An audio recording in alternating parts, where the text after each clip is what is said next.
How to record your screen on your iPad. With iPhones, we've seen that in Control Center, we have an option, and that is what we need to do over here as well. We just go to Settings. In Settings, we want to scroll down till we see Control Center. And in Control Center, you would ideally think that you would have an option to customize, but we don't. But don't worry, you just swipe down from the right, and on the top, you can see we have a plus icon. Click on it.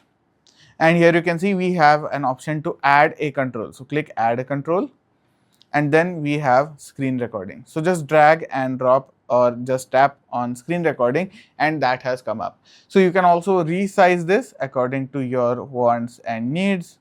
It can be this big, or it can just be a small circle.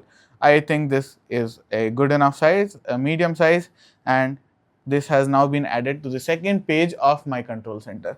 So if I click on screen recording, so it says 3, 2, 1, and screen recording has started, as you can see. And now anything I do over here is going to be recorded.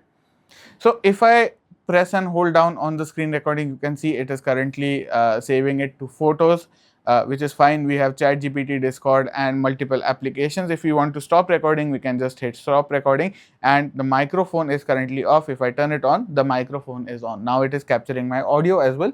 If I turn it off, it will just capture the screen. And that is about it. That's how easy it is. So I'm just going to stop recording. So here you can see it has saved itself to photos. I also get a notification based on that. So if I go to it, you can see this is the screen recording. So if I want, I can just scroll through it like so. If I want to edit it, I can do that as well. I have an edit option over here. I can just cut the parts I don't want. If I want to adjust, filter, crop, anything I want, I can do it from here as well. So that is about it. Hopefully this video has been helpful to you guys. If it has been, do make sure you like, share, and subscribe. See you in the next video.